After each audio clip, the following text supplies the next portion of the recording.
All right, are we ready for more stories? Yeah. All right, excellent, because there are more. Next up, we have Linda Vanasupa with Missing Spoons and Other Things.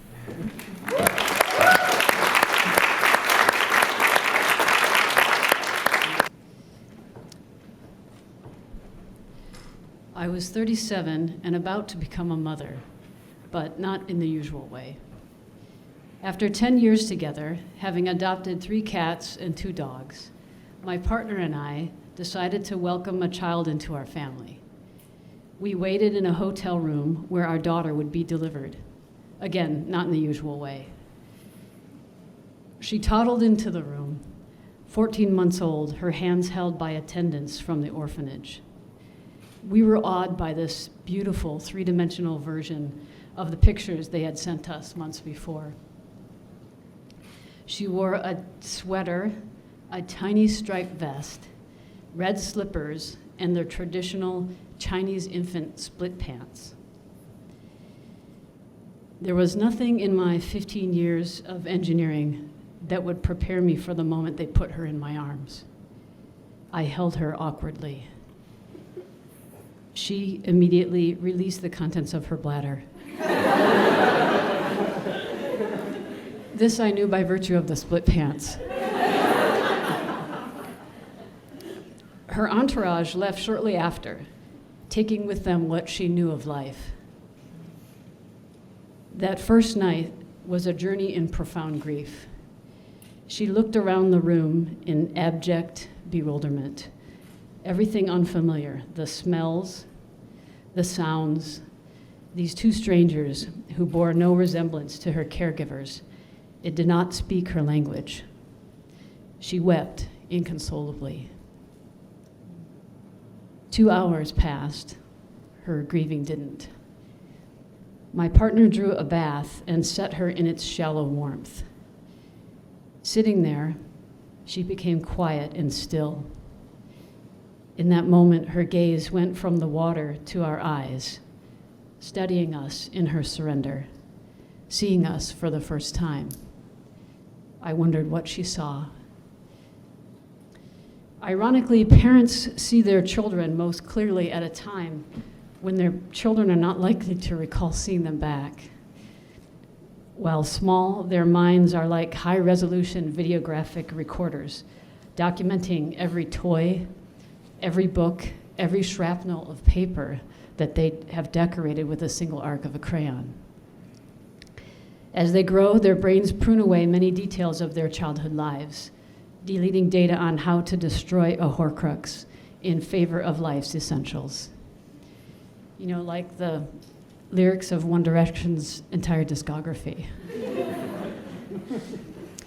When I anticipated my daughter's teenage years, I envisioned myself as hip.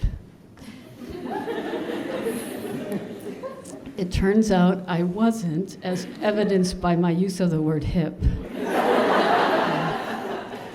I would ask what were apparently the world's most inane questions, such as, what is Snapchat?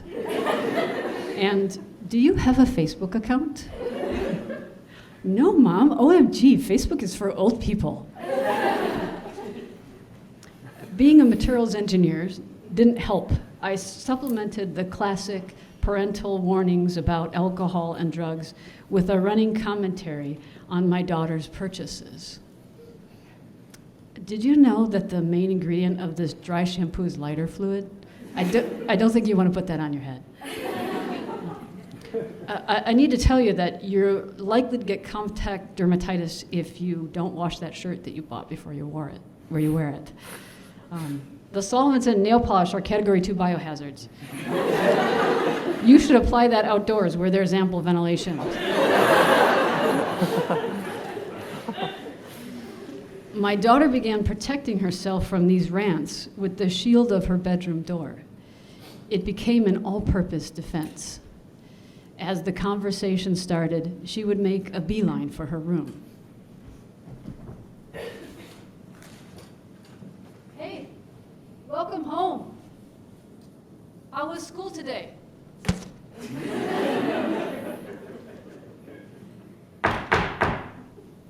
Hey, can we talk? What? Well, I noticed you bought some eyeshadow.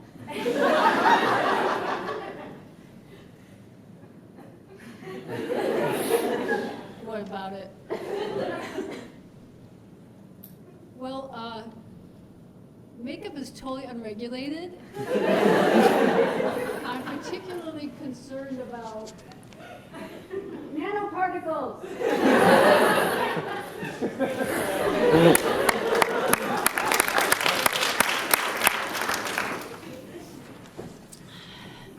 That room was her fortress.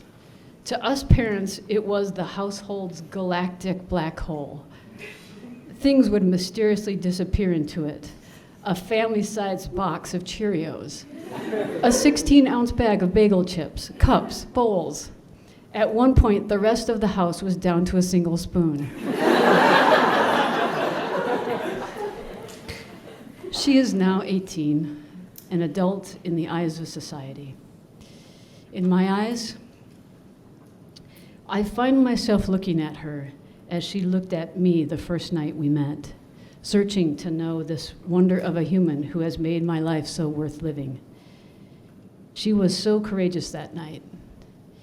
In that bath, she let go of her past and turned her eyes toward the present. I wonder if someday I will be so brave.